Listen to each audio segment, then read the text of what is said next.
Well,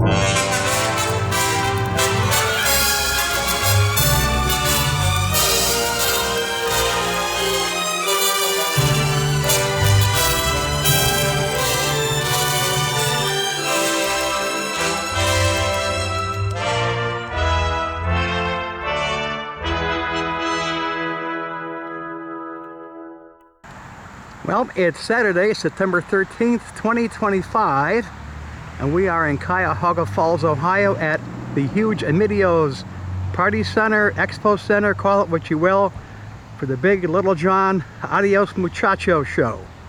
Let's go inside and see what's happening.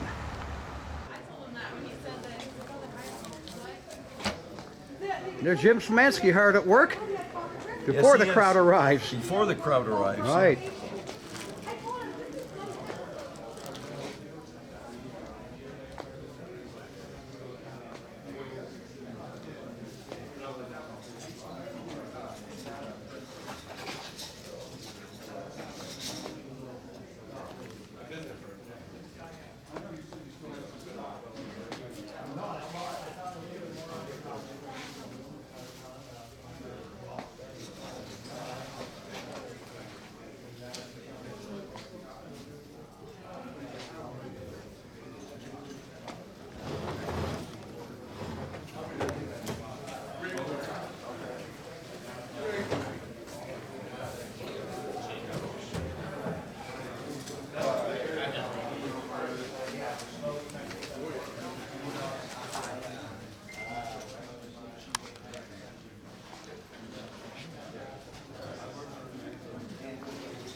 Okay. And the other legend is here, Hoolihan. Intelligent. Is in from Florida. How you doing, Hooli? I'm doing fine, thank you. Good for you. Good for you. Good to be here. Oh yeah, for sure. Notice all the screaming crowds. Yeah. Okay, John, here we go. Okay. And here's a star, Adios Muchachos. Lil John to say Adios Muchachos. Okay, let me tell you folks, I'm taking my glasses off to say this. Adios Muchachos! John, this is it, right? This is it. You know what? I think it's going to be a really big turnout today. Just looking at what's here, Let's hope. I think it's going to be amazing. Okay. All right, we'll see you later on. Take care. Yep. Bye. Okay. Adios. This is where it's all going to happen later on today, here at the Adios Muchachos show. And I have lots of company today shooting video. I'm not the only one. And my midnight movie buddies are here. So is Mike. How you doing, Mike? Hello, Ray. What's happening? Hi. Must be you, because it ain't me. I'm just here. Yeah, you're right.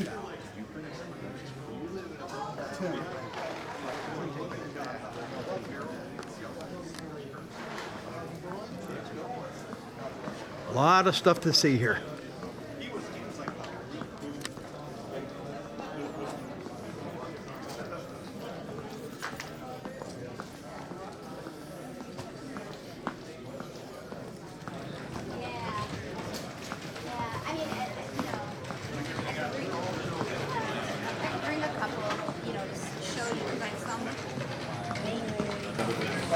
Now there's a site.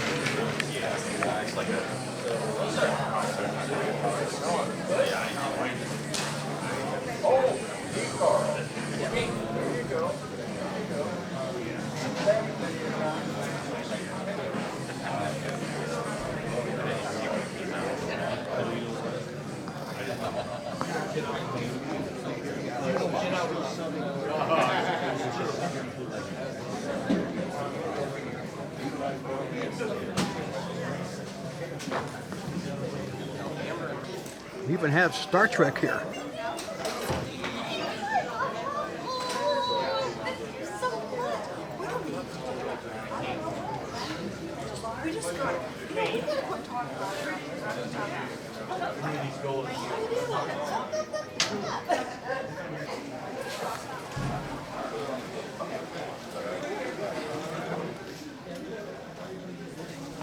Look at all these shirts.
And we have more shirts and sweatshirts. 6.75 is the sales tax. But anyway, well, good. Where are you? Literally, the next building, right here in the south. He literally took our section and turned it. Exactly. The only difference is back here. It's a different.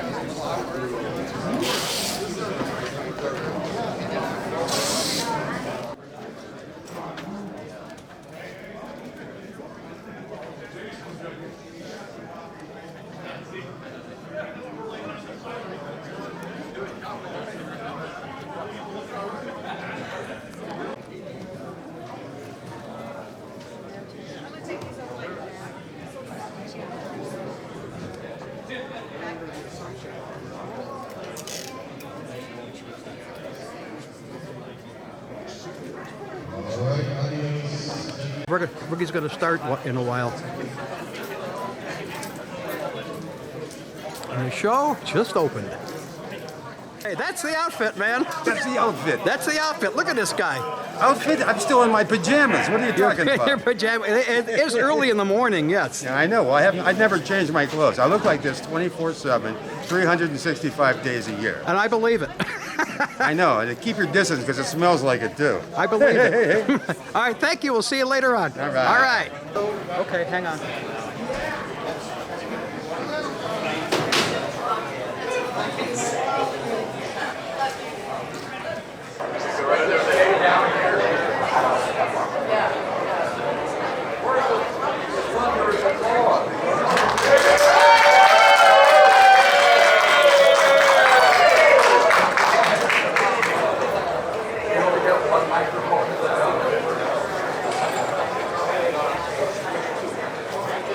Ladies and gentlemen, boys and girls, welcome to Adios Muchachos. Here are the hosts of your show, Lil John Rinaldi and his friend Bob Hoolihan Wells.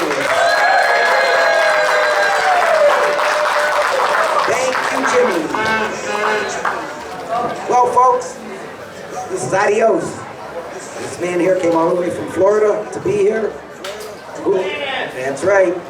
And you're never going to see a collection of these people in one room like you're going to see today. You're going to see Tim Taylor. You're going to see Hoolihan. You got Bill Ward here. You got Big Stash. Jane Jones is coming out tomorrow. So it's a great, great time to be for Cleveland television and radio. Ed Flash Ferenc from Jeff and Flash is going to be here. They're all going to be here.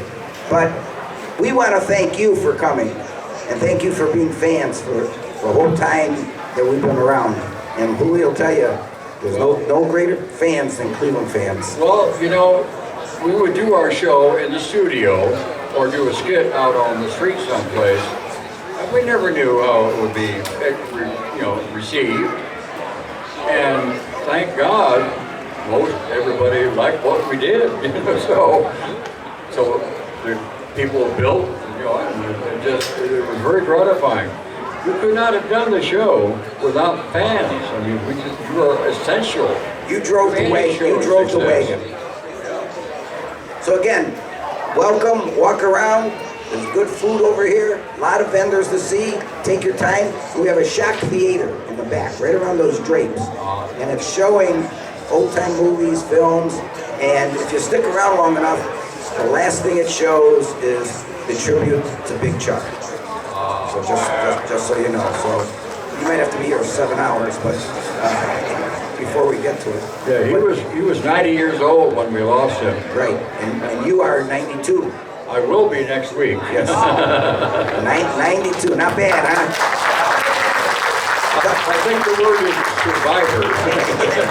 But, you know, I'm only gonna be 80. So I was always the kid in the group. Okay, so I'm only gonna be 80. But every day is a bonus. Believe me. Oh, yeah, for sure. Again, thank you very much for coming and enjoy the show. We'll be by our booth. Glad to talk to you. Thank you. Thank you. We'll have the music of Doc and Ellie coming up in just a few moments. You stay around for the wonderful music. They were at all of our shows previously, and it's nice to see them back again too.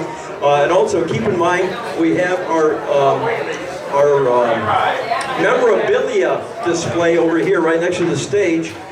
We had items donated not only by Little John, but also Mark Shadowski, Chuck's son, donated outfits from the various skits and such. They're there. One of Big Chuck's 28 Emmy Awards is on display here. Chuck had 28 Emmy Awards over the years, so one of them's on display here. They're Mr. Chicken Go-Kart, which is, I think it was renamed the Atrium Kart, but they had for all the parades. So there's plenty of memorability to see here. Feel free to snap pictures. Just kind of look at them and take pictures, don't touch them. But at any rate, there's plenty of vendors around with all kinds of things. And by the way, keep in mind, if you see something you like, you better get it now because you'll probably never see it again. And that's happened. It's probably happened to you too. It happened to me so many times. Should I get this? Shouldn't I? I don't know. Maybe next time. There was no next time. It never was seen again. So, you know, and this is the Adios Muchachos show. So a lot of the stuff here you'll never see again anywhere at any shows. So, you know, treat yourself and give yourself a nice gift for a memory. All right. And the last thing I want to say before Doc and Ellie start coming up is.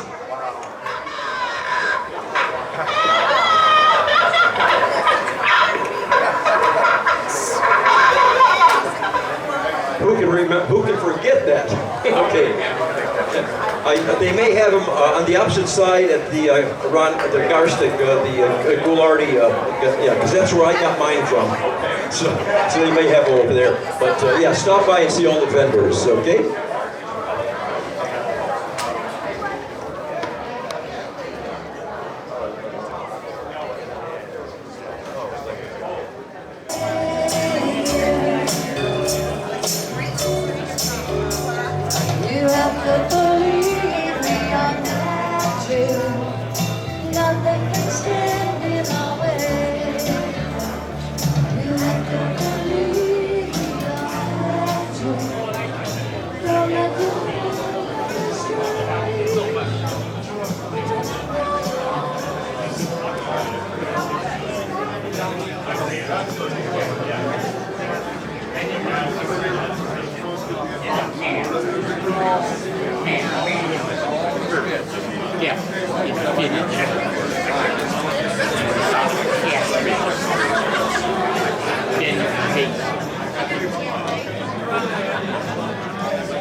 Line is for autographs with Hoolihan.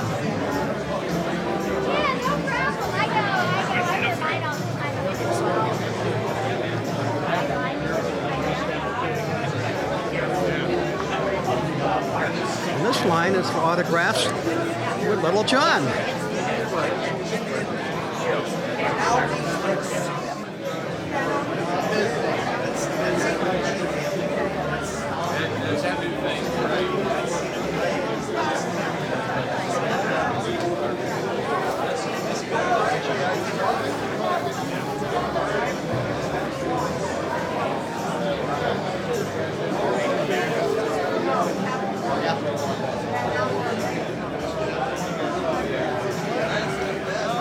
And there's Big Stosh.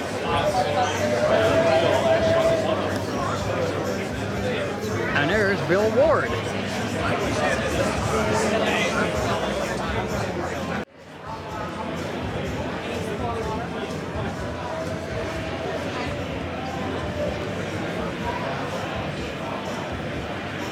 Hi.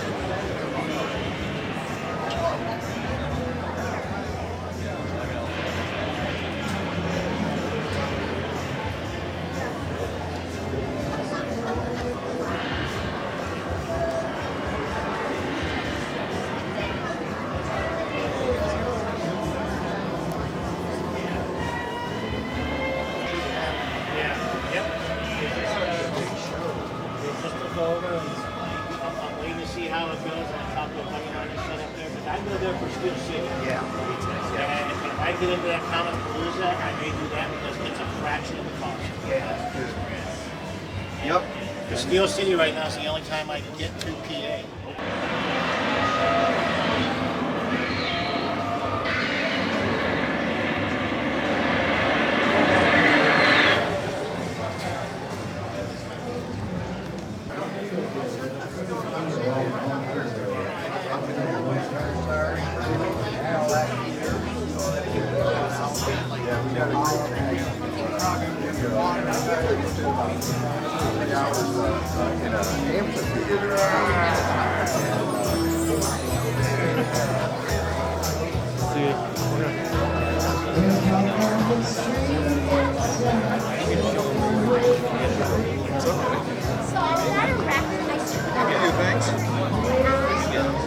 Skip Twitch Mountain, Mary Poppins. I think you needed that. Man. Yeah, we'll organize it again. Thank you. Not that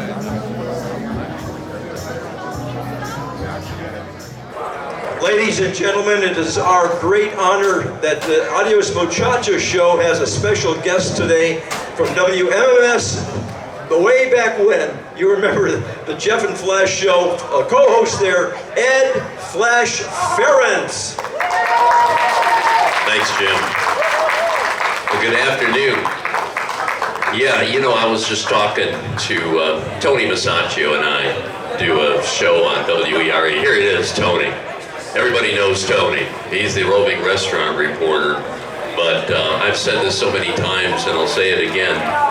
I guess I can get up here. It was a great time to be in Cleveland radio and broadcasting. You got Hoolihan here, and it's so funny. We're talking about this on the show today. Goulardi. We all remember Goulardi. He was only on the show on Channel 8 for 3 years. We're still talking about him today. And that just shows you the impact of a radio personality. Of course, he was a little bit of a different kind of a radio personality, but it was that era that really got me interested in broadcasting. I grew up, how many of you remember Wixie 1260? Can you remember the lineup? Who did the morning show back then? Mike Ranieri. Mike Ranieri, that's right. Who was the midday guy? Larry Morrow. Larry Morrow, the Duker. That's right. And then there was Luke King Kirby, and then there was the wild child, Dick Kemp. That was a golden moment in Cleveland radio. I grew up during that time, which got me interested in pursuing that as a career. And I joined in 1973. I had the opportunity, I was working it's cutting out a little bit. 1973, I got a call that they needed some help in the newsroom. And Allright Broadcasting just purchased WHK and WMMS. That was in 1972. There was a big change in staff. And a bunch of us at Cleveland State University. It was a glorified PA system. Leo was actually, his name is Larry Travelante. There was Matt Symanski, who turned into Matt the Cat, Betty Crash Corbin. We all were like college radio. And Kid Leo got the job in 1973. I started there in February. Jeff came about 2 months later, and we worked in different departments. Just to give you a little history on how this all happened. Nobody cared at all about FM at that time. When WHK was purchased, all they cared about was the lineup on WH, because AM was king. AM was still king at the time. This mic is having a little difficulty here. But the morning show happened by sheer accident. We worked in different departments. I was in the news department. Jeff was in production. How many remember Charlie Kendall in the afternoon on WMMS? Anybody remember him? Probably don't. He was a great jock. The only problem with him, he liked to party and oftentimes didn't show up in the morning. And he was the music director, so he'd go out, have a good time. 6 o'clock in the morning, where's Charlie? So that's when the program director said, let's call Jeff. And that's kind of how Jeff and Flash was born. It was sheerly by accident. And in 1976, next year, will be the 50th anniversary of the start of Jeff and Flash. Can you believe that? It was December 28th they decided to put us together, and 4 years later we became the #1 morning show. We held that for about 12 years.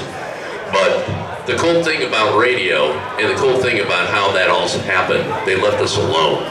There was no format. We listened to records. In fact, Denny Sanders, we all remember Denny Sanders, of course, who did 6 to 10 at night. He said we wanted to build a radio station that we, as employees, would want to listen to. So that's exactly what happened. That was the formation of MMS, because they were hands off at the time. And before you know it, it became a powerhouse. And when we had the opportunity to locate the Rock and Roll Hall of Fame in Cleveland in here, and we jumped on that. We jumped on that right away because we knew that was going to put Cleveland on the map. And you know why we did that? First of all, this is kind of funny, because if you go back to that time, the late 70s and early 80s, Cleveland sports teams, especially the Cleveland Indians at the time. Lenny Barker pitches a no-hitter, 1981. There was probably about 1,500 people at Municipal Stadium, a stadium that held 80,000 people. We could never get out into the playoffs. So we figured, well, why not create our own World Series? And that's how the World Series of Rock was formed. We figured, World Series not going to be in Cleveland, let's create our own. And that's how that happened. But rock and roll was a big part of the music industry. We saw jobs leaving. Manufacturing started going away, but everybody loved their rock and roll. It was a blue-collar town, and that's exactly where we fit in. That was the pulse of Northeastern Ohio. And the Rock Hall of Fame was born out of it. And we just stayed on that campaign. And, you know, it was kind of funny, too, because when we started that campaign, there was a lot of naysayers saying, oh, Cleveland will never get that. And you know, sometimes Cleveland is its own worst enemy. I mean, we went into default, the mistake on the lake, the fire catches on fire, the politicians are always fighting. But we figured, let's do something, let's just embrace our rock and roll. And the World Series of Rock proved that. And all the concerts proved that. David Bowie, his first concert was here in 1972. Rush was created out of WMMS. This is a band that didn't get any airplay in the country. And they're out of Toronto, and Donna Halper, who was our music director, discovered them. And Geddy Lee, when he wrote a book, mentioned what happened with his band. And if it wasn't for MMS, they wouldn't be in the Rock and Roll Hall of Fame. These are the things that happen in Cleveland. But again, I'm very fortunate. I would say I was blessed. I had great parents. I followed my dreams to get into broadcasting. Jeff and I are still friends. In fact, we're doing Cleveland Ford commercials now. We're doing some shtick. We've appeared at the Music Box. We're probably going to do that next year for the 50th anniversary. The stories are amazing. Some of them I'm probably not going to tell you about because they should remain quiet.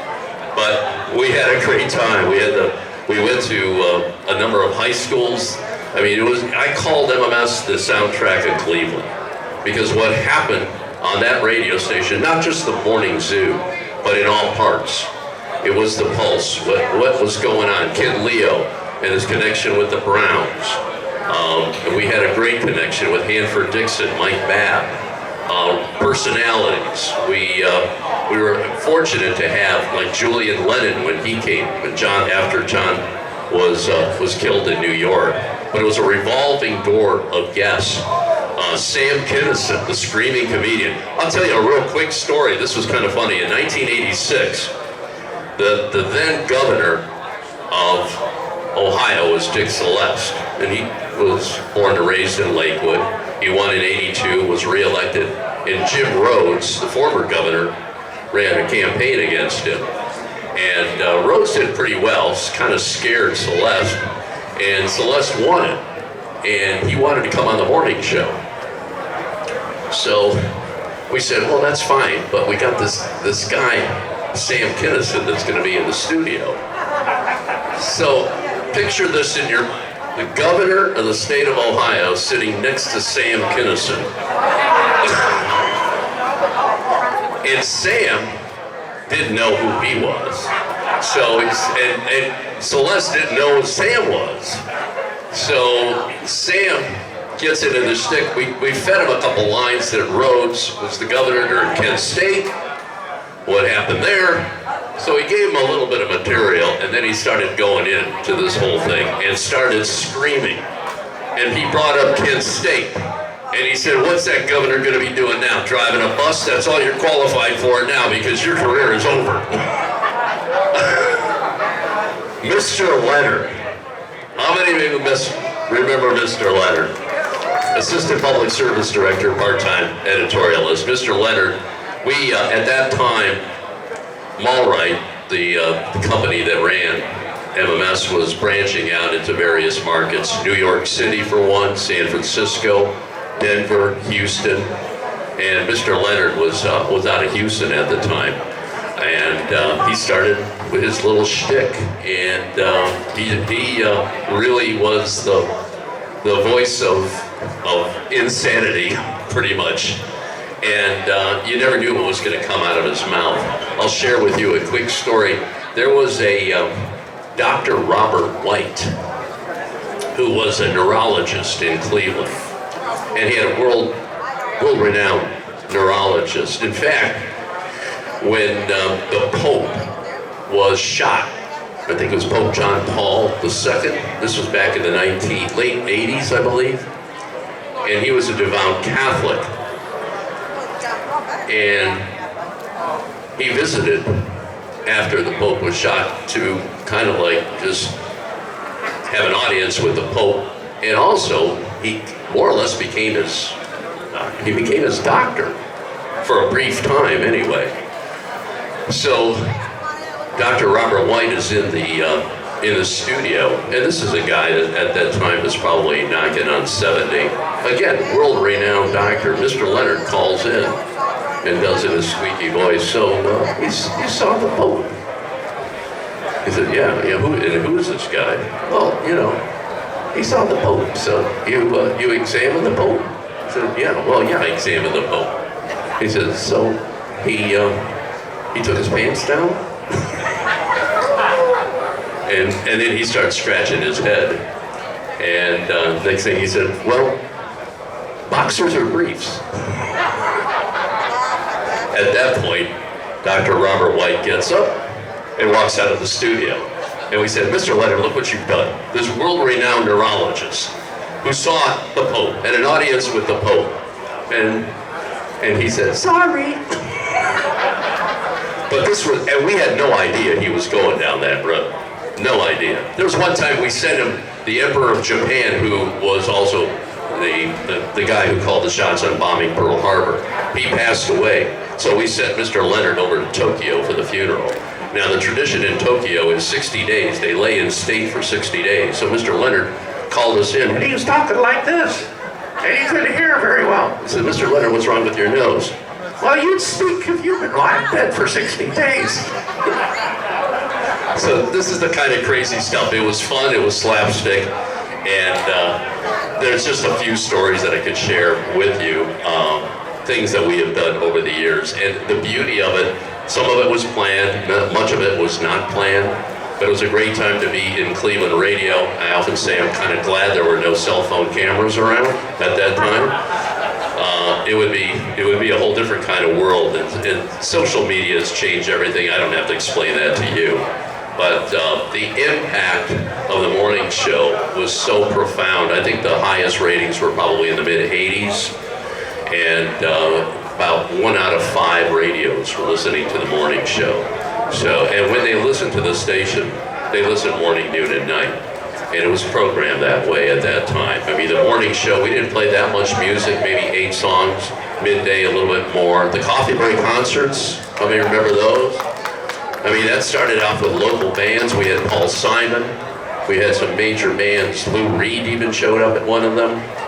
So, and then Kid Leo, Kid Leo brought in so many of that. In early 70s, the import explosion, Roxy Music, New Pink Floyd. And these are the things that many of these rock stars, which became rock stars that are now played on classic rock stations, were in their infancy. Bruce Springsteen was another one. I'll share with you another story. David Spiro. Now I'm going way back. There was a show on Channel 5 called Upbeat. Okay? All right. And in fact, I believe Don Webster was part of that early on. And Herman Spiro was the producer. Well, Herman Spiro was David's dad. And David grew up there when he was 13 years of age. I mean, they're bringing in the Beatles, Dave Clark 5. They're bringing in, all these bands, the Drifters, through the studio. David got a job at WMMS going back in 1973 when I was mentioning I was at Cleveland State Radio at the time. I walk in and it was like my second or third day on the job. David is playing a record. Yes, that's what we played back then. I didn't know what he was playing. I just walked into the studio and he's on the phone. He said, and he's as gracious as he was, he said, "Hey, hold on a second, I'm talking to Joe Walsh." He's talking to Joe Walsh and he's playing Springsteen, 4th of July, Asbury Park, 1973, and he says to me,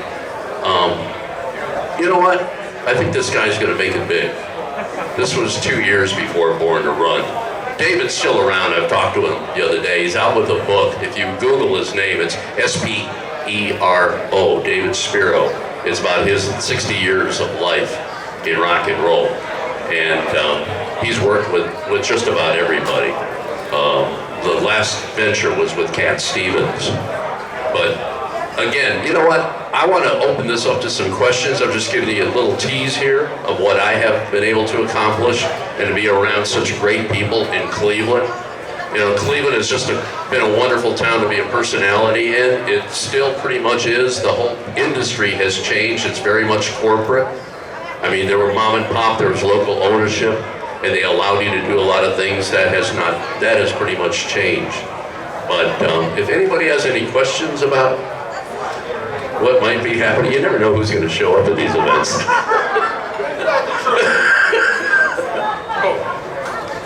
I was just wondering, how did you get into radio news, and did you base your voice and your presentation style on anyone? Was there anybody that was a type of mentor to you, or did you just kind of fall into it? Well, the news thing, kind of fell into it. When I was in college radio, I was a regular DJ, and what happened, when Mulwright purchased the station, it was Metro Media owned it. And Mulwright purchased it in December of '72. And often, sadly, what happens when a new company comes in, anybody knows if there's a new owner, a lot of people leave or get fired. And formats change. In fact, there was a time that they were going to change MMS to a country format. Oh my God, no. Yeah, they were serious. And the reason for that, and it was actually a good reason, the only country station in Cleveland was in Akron, Whistler, WSLR radio. There was no country station in Cleveland, so they figured, well, let's do something and we'll own the market. Eventually, WGAR picked up on that. But there was a campaign. In fact, Dennis Kucinich started the campaign because he was a big fan of MMS and progressive rock radio. So they kept it going. But the point that you asked about, I got a call on a Friday afternoon. They were looking for people, interns as they call them. And they said, you know anybody that might be interested? And I said, yeah, me. And that day I virtually just, it was Cleveland State's 24th and Euclid. The station was at the old WHK building at 50th and Euclid. Literally got in my car, got down there, filled out an application. I started on Monday, and they needed help in the newsroom. So I figured, okay, I want to get to MMS. This is my stepping stone. $2 an hour I was paid. I still went to school. And there was a time too when I got the radio job. I told my parents that, hey, you know what? I got a job. I don't need to finish college. Oh, they weren't too happy about that, but I did. I went and I did graduate in 1975. But there was an opening there, and the news thing, I kind of got into it. I worked with at that time WHK had about 7 news people. They had Dennis Buckle, Dave Buckle's brother, who was at Channel 8. Was on the street. He was a city hall reporter. They had an investigative reporter. It was a big staff. They had the old wire machines, UPI, AP, Reuters. They had them all in there, about 7 or 8 machines. It was a big operation, and I did enjoy it, and I learned from the people in there, and I continued my education. And then there was an opening. MMS at that time was what they call a rip and read. The jocks on the show would basically pick up whether wire copy and read it. So they finally said, maybe we should get somebody. And that's how Flash was born, because one day I'm on the phone working on a story, and the record was ending. Denny was on the show. He was doing the morning show, and I ran in at the last minute. He said, hey, he ran in. He just flashed in. There's your name. And it stuck. As everybody thinks it's something dirty or something streaking across the field. That never happened. Not that I'm aware of, anyway. At least not yet. Yeah, at least not yet. Right. That would really be a scary thought today. But anyway, that's how it all started. And as far as the voice, it still seems to be working for me, and it does. And with age, it kind of it gets a little richer throughout the years. But I enjoyed it. And when the morning show started with Jeff, it became, it was news and then everything else. Eventually I became the producer of the show, lining up a lot of the guests that we had, the revolving door of guests. So it kind of, there was no outline, there was no game plan. It just kind of morphed into what it became. And the good part of that, the ratings kept us at a distance. As long as the ratings were good, keep doing what you're doing. That's kind of what happened. Was there ever a story that you actually broke before anybody else did? The bank robber story. Okay. This is interesting. This was late 70s, early 80s. There was a slew, and the economy was faltering. Vietnam had ended already, but there were a lot of Vietnam vets who were disgruntled, and many of them still are for good reason. They weren't taken care of, they had PTSD, they lost their job, they drank too much, they did drugs. And there were a lot of bank robberies going on in Cleveland, and economics played into that as well. There was a bank robbery in Brecksville, Broadview Heights, and one day, what I did, it was just me in the newsroom. That was it. And there were other reporters on the scene. So I took it upon myself to look up the bank in the phone book. And I called the bank. And the bank robber answered.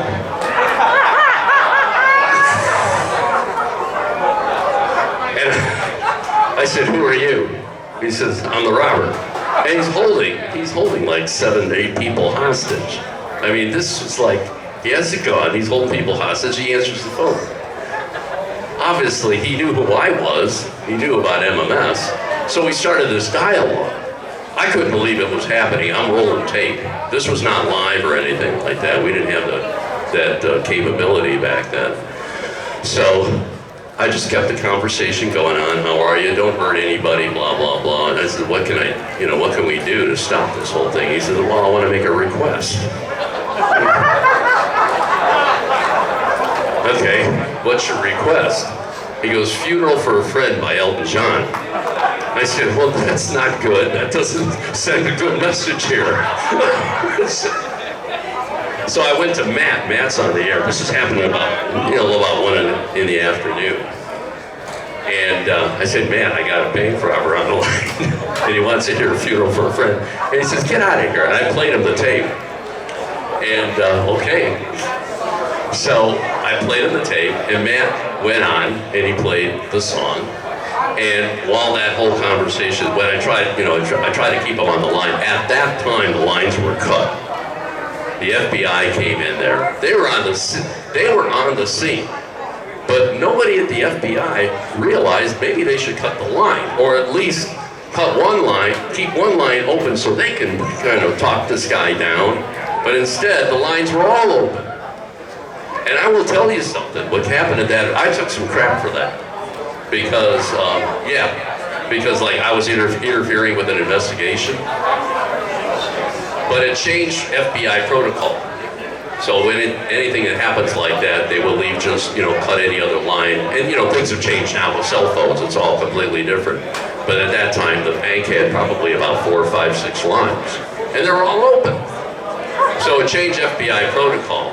But the bottom line is, it did end peacefully. Everybody was let out, and there was some editorial comment about what I did. My general manager came in and flashed, you went over the line on that one. I said, well, yeah, but it all worked out. Yeah, I know. And the funny thing about it, can you imagine something like that happening today? What kind of publicity? I mean, that would reverberate around the world 10 times. But that was something that, it was a fluke. I mean, like, I knew that the bank robber was going to answer the phone. But these are the chances we took, and the funny thing about it, there's reporters all around that bank trying to get a scoop on what's happening. And here's Flash making one phone call and talks to the bank robber. But, that was one of the craziest stories. There was, I could tell you another quick one too, Mid-Park High School. One day, Jeff and I, there was a prize closet. The t-shirts are golden. I mean, then we came up with t-shirts, probably 3 different editions a year. And everybody wanted an MMS t-shirt. So one day we had a new print coming out, and we had 200 shirts in the prize closet. And we said, you know what we're gonna do, we're gonna pick a high school after the morning show. We're going to put all these t-shirts in the van and we're going to give them to everybody. So 10 o'clock we get in the van. We ended up in Mid-Park for some reason, I don't know. And by the time we got in the parking lot, 500 kids in the school emptied out. They just got out of class and ran to the van. So we're throwing t-shirts out one by one, and then all of a sudden they're all gone, and they started rocking the van. And Jeff said, we got to get out of here. So we went down to the station, and Walt Taberski, the general manager, said the principal of the school's on the line, and he wants to charge you with inciting a riot. And then we had to tell him the whole story. He kind of giggled about it, but everything worked out okay. But this was the passion and that's it's that kind of passion that made Cleveland, and to call USA Today and say the Rock Hall belongs in Cleveland, because they loved rock and roll, they loved the morning show, they wanted to make an imprint. But that's what existed back at that time, and we were able to channel that. Hey Flash, can you talk about when you interviewed Peter Townsend after the incident with The Who? Okay, I think it was 1979. I love this story. 1979, there was The Who was on tour, and there was a horrible thing that happened in Cincinnati. 11 people were trampled to death. Why? Because there was a thing called festival seating. No assigned seats. Not a good idea. Not a good idea. And they're coming into the state. It wasn't a stadium. It was a local arena, I believe, like what we have in Rocket Mortgage today. Well, Rocket Arena now. But they trampled on these kids. It was a horrible thing. It was a national story. Well, 3 or 4 days later, they were coming to Cleveland. And my program director said, you know what, we want to meet them. That was like on a Thursday night. And I met them. They were playing 2 nights in Cleveland, a Monday and a Tuesday, at the old Richfield Coliseum.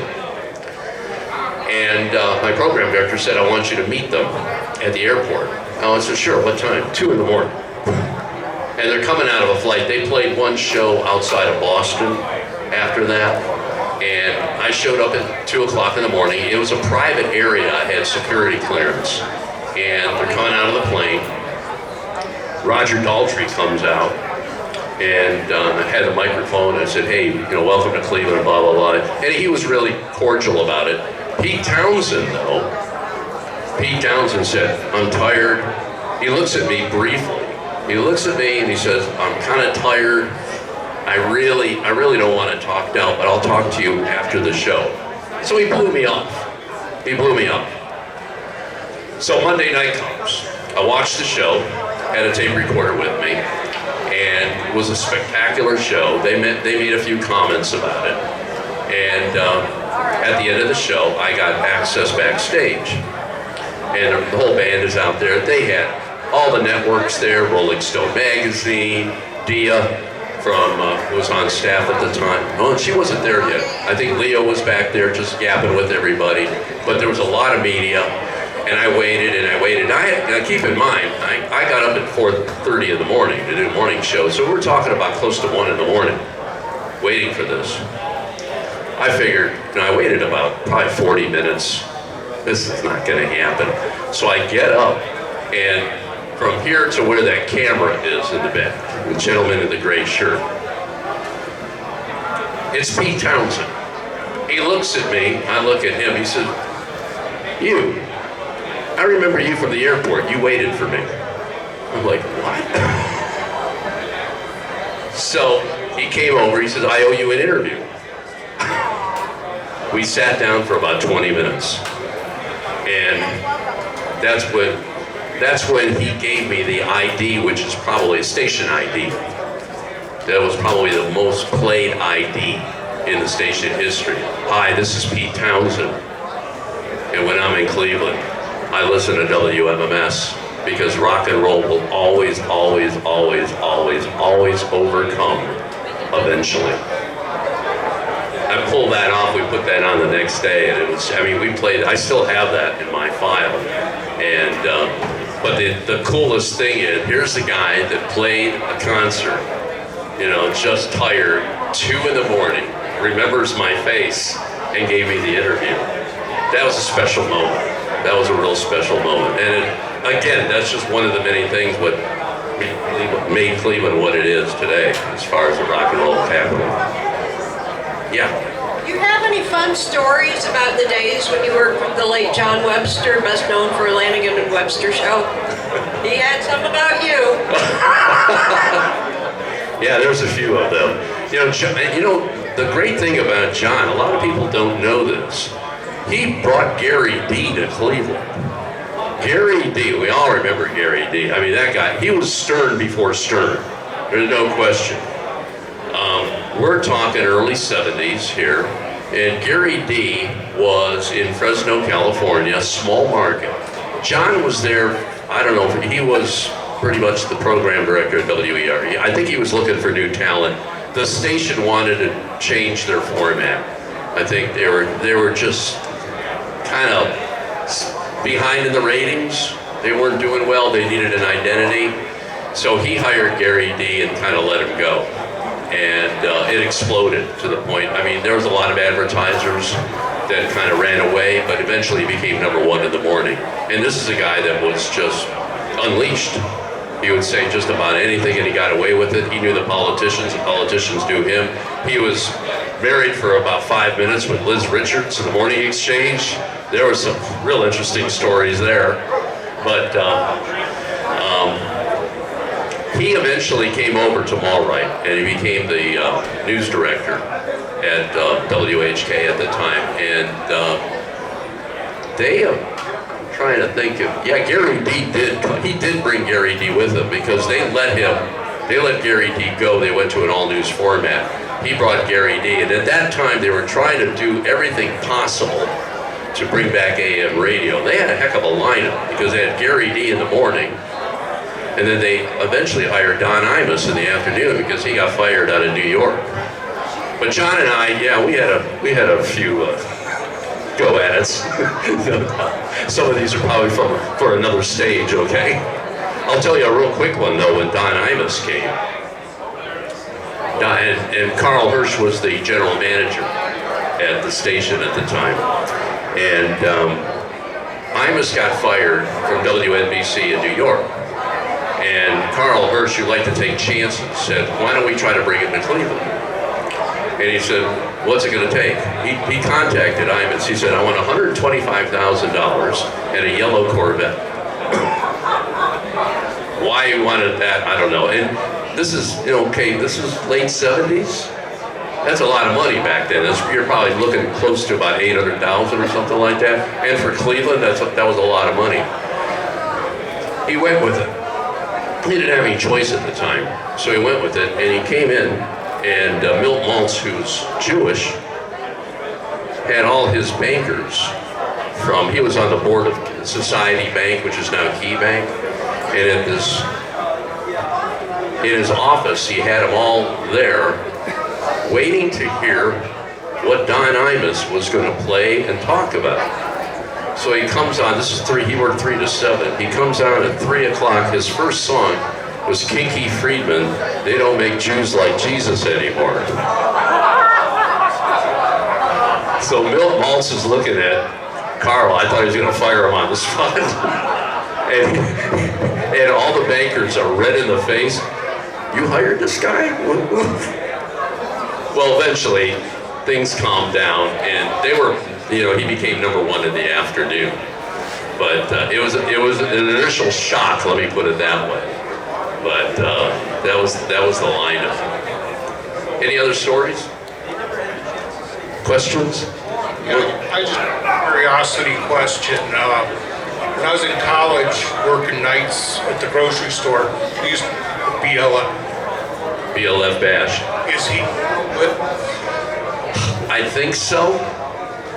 He's an interesting guy. He worked out of Boston, and John Gorman, the program director, actually Denny Sanders brought John into Cleveland because John grew up. WBCN was the counterpart of MMS at the time, and John was looking for a new opportunity, and he came to Cleveland, and he knew a lot of personalities all around the country, including his name was Bill Friedman, but he went with the BLF Bash. He was an interesting character, to the point where radio typically is a transient business at the time. Most people that worked at a radio station worked less than a year. You'd come in, especially with AM radio. 9 months was usually the time, and next thing they disappeared. And it's funny, MMS was just the opposite. I walked in there, walked out almost 22 years later. And a lot of the other folks as well. It was a totally different environment. But BLF was given an opportunity to do, that's all he wanted to do was overnights. And he would, at the time, you were able to smoke in the studio. Now he would light up a cigarette, but he never inhaled it. Just like Clinton. Yeah, just like Clinton, right. But you go in there morning and there's smoke everywhere, and there's BLF. But he was really smart about his music and everything. He loved country, he loved Waylon Jennings. He was crazy about Waylon Jennings. But they let him go. He worked midnight to 6. When everything changed, we left in '94, and there was a number of people that left. He was one of them. He ended up, the last I heard, he was working at a Stop and Shop in a warehouse or something like that. I don't know what happened beyond him, but he never expected to be that long working that long in radio. So he never bought a home. He worked he stayed at a hotel in Strongsville on Pearl. You know those flea bag motels? Right on 42? He stayed there for like 15, 20 years. And they must have given him a good rate or something, but he never bought a home. That was him. That was who he was. He had the same clothes on every day. He had a long blue shirt. He had a hat, unshaven, and one of the nicest guys, brilliant guy. He was like an engineer too. He would be able to, you know, probably put a transmitter together. But he was very eccentric, but loved rock and roll. What happened to him, I don't know. I'd like to know myself, you know. Mr. Leonard is still with us. He's working down in Houston, and I think he's like a drug counselor or something. And he never had, well, he had some issues. That was not one of them. But he's doing okay. He's still healthy. I mentioned Jeff. Jeff worked at O&E for about 7 years in Akron, and then he got the bug. He retired and decided, his wife pushed him into the RV world, and for 4 years he sold everything, got an RV, and went all around the country and talked about it too. He was doing podcasts, and he had a link up with Cleveland.com. He's parked it now. He's living in Lakewood, and we'll be doing some stuff together. Like I said, we do some social media together and things like that. But we're still friends. We text each other all the time, talk about the crazy world the world has become, wondering what we would be doing now. And like I said, we're just glad we played a part of it when it was a little less insane than it is now. Any other questions? Yeah. Other than Pete Townsend, who's the biggest celebrity you couldn't believe you talked to? The biggest celebrity what? You never got to talk to other than Pete Townsend. Anybody else? Oh my gosh. We had Joe Namath in the studio one time. It's kind of funny now, he's doing all the commercials for Medicare Advantage.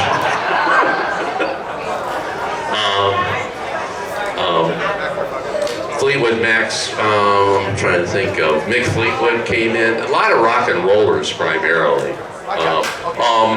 Not so much a celebrity, but remember John Bobbitt? The guy that had his... Yeah, I was able to get him to come in and do an appearance. And that was after...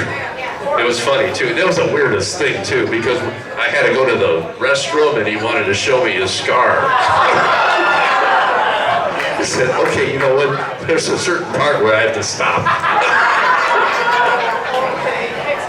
And he wanted, at that time, I think he wanted $2,000 for his appearance, something like that. In some nightclub, we created some kind of a meet and greet.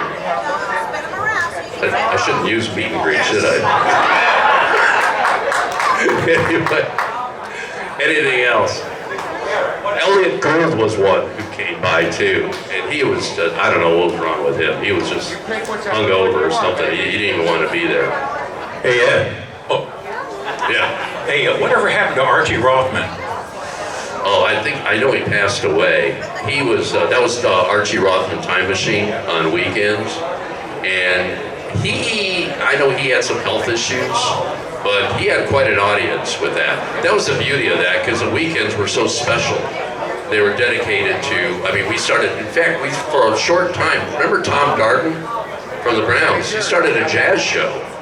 We did that for a little bit because he just loved jazz. But the weekends gave us an opportunity.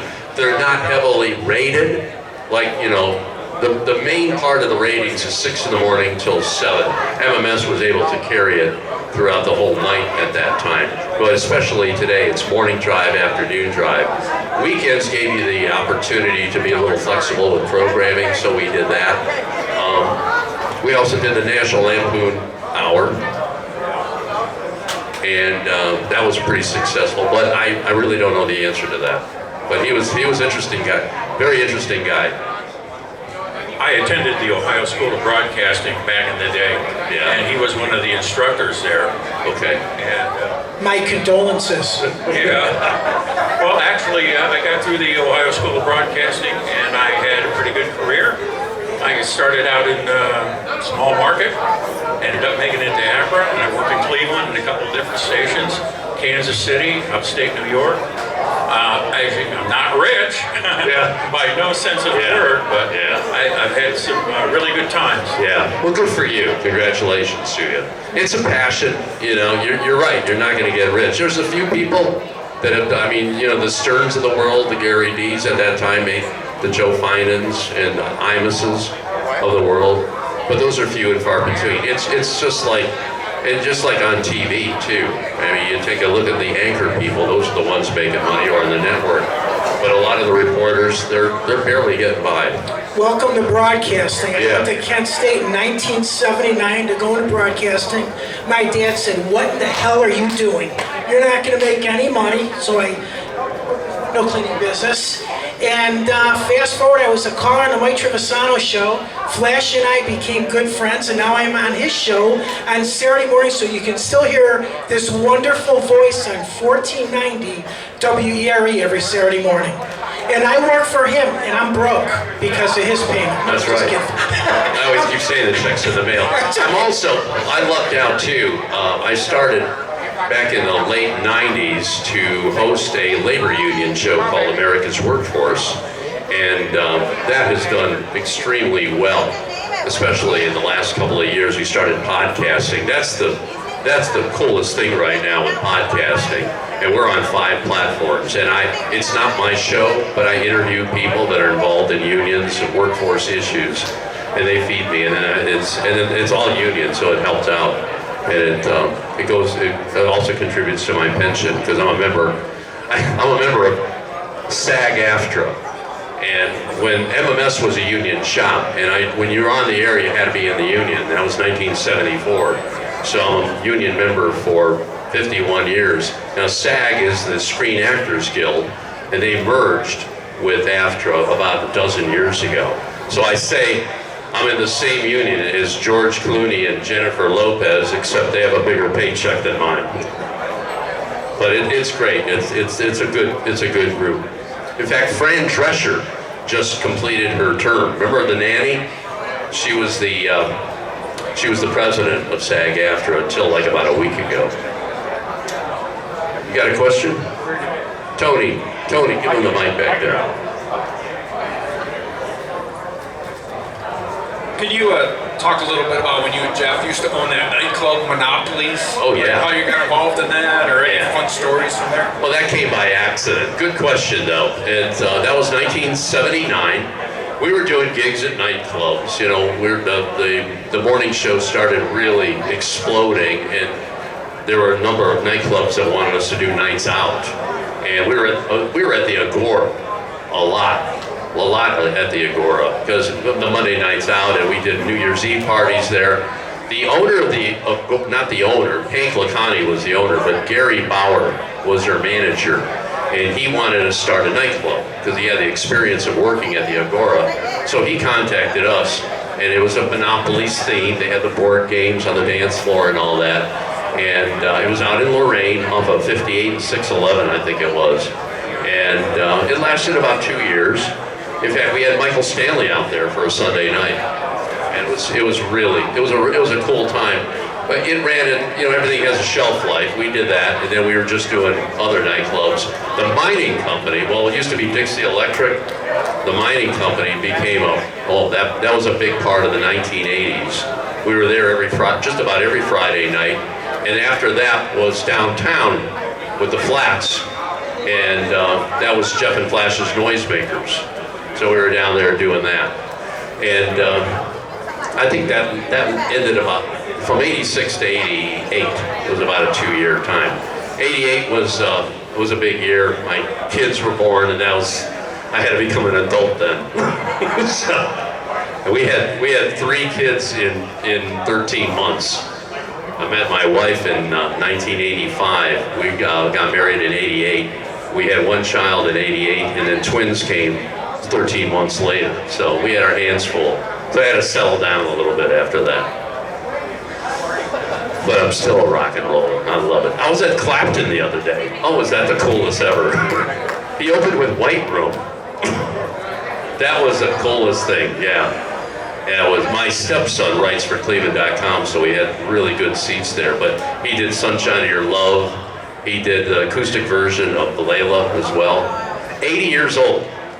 Look him up. I mean, it looks great. I mean, he's done amazing. And there's nobody, I mean, when Clapton plays a guitar, it only sounds like Clapton. There's no other guitar that sounds like that. Just amazing. But I saw, and I mean, as far as guitarists, I mean, everybody puts Jimmy Page up here, right? Jimmy Page, Jimi Hendrix. Jimi Hendrix, Jimmy Page, Jeff Beck is in there, and Clapton. Now I saw Page and Beck in 2009 at the rock induction ceremony, because Page inducted Jeff Beck. But incredible guitarist. But Hendrix passed away. I think I was still in high school at that time, but he has to be at the top of the list. Any other questions? I got one more. Okay. When's your book coming out? My book? Yeah, yours. You know what? I've been asked that question a lot, and I'm at the stage right now. I'm collecting a few things. The Token Joke book, by the way, that's 40 years old this year. That came out in 1985, and we'd like to get that as reprinted if possible. But my personal book will be kind of my story, and I've said this so many times. I've led a very blessed life. I came from great parents. I found my passion. I'm still continuing my passion in a different way.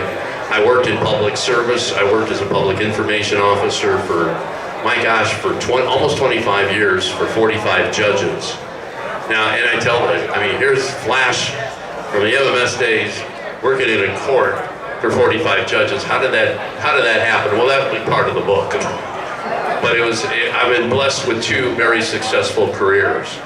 And when I get some more time, I'm going through some, I retired from the court in June, and I'm just in the process of collecting a lot of stuff right now. But I appreciate the question. Anything else? Is there anything you'd like to have done in your career that you haven't done? You try television, you say you're on social media. What anything you'd like to have done that you haven't done? Well, probably the only thing is maybe a bigger market, and there were opportunities that we shied away from because Jeff and I are both from Cleveland. Jeff is actually born in LA, but his parents moved here when he was a baby. But he grew up in Lakewood. I grew up East Side. We moved over to Seven Hills. I graduated from Normandy High School. By the way, that was my first radio gig. I was the morning announcer. In my senior year, it was WPOP, the Pride of Parma. And so I did the homeroom announcements and all that kind of stuff. That shows you what a radio geek I was. But, I'm just glad I did what I did. You can't second guess anything. You can't. We had done TV. We were doing stuff for the old PM magazine. So we've done some stuff. But I always kept saying, you know what, just stay in radio because we have a face for radio. So we often did that. We did stuff with Michael Stanley too, back in the day. But that was, I would say that was back in, mid-80s. We did that for a while. But no, I'm just so happy to be, I say MMS was the right place at the right time. It really was. And how many people have an opportunity like that and capitalize on that? And, when I saw that things changing, that's when I figured I had to start, I had 4 kids at home, 5 altogether. Now we have 9 grandchildren. That's what's screwing up the book, by the way. There's always something with the grandkids. There's no question about that. But, if I had to do it over, I'd do the same thing again, And that's the best I can say. Thank you, Flash, very much. Thank you for the memories. You're welcome. And thank you.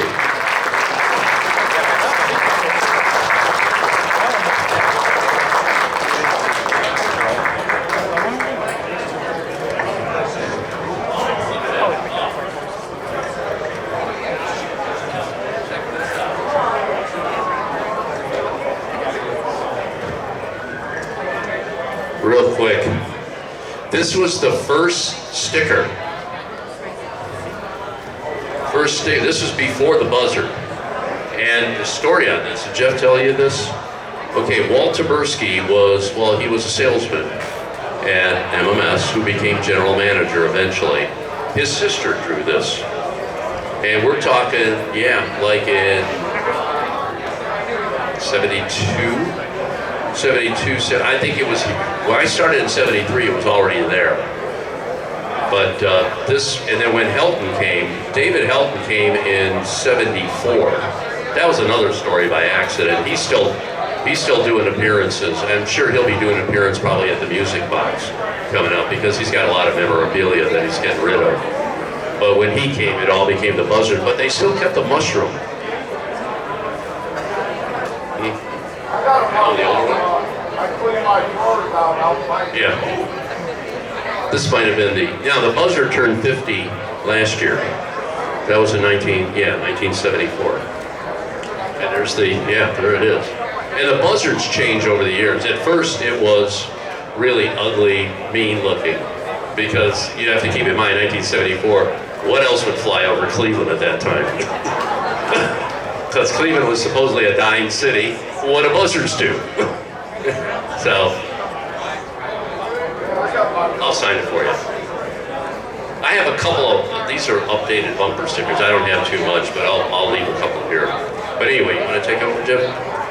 Thank you. Ed Flash Ferenc, everybody.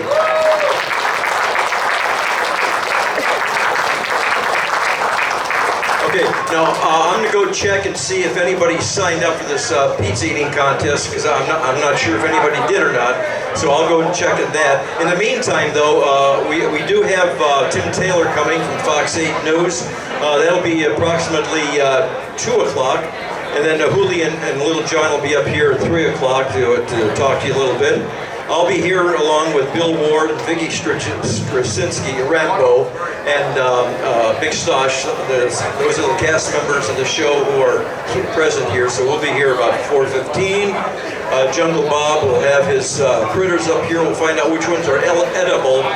So if anybody's getting hungry, maybe we can have a lizard or two. And then if you want to stay around for near the ending, just before we close the show at 6 o'clock, we're going to have our group photo up here at the stage where all the cast members and everybody from the show will be all up here together at one time. That's the only time you see everybody all at one place. So in the meantime, while I check on the pizza to see if there's anything going on, we'll turn things over to our good friends, Doc and Ellie, for take 2 and their music.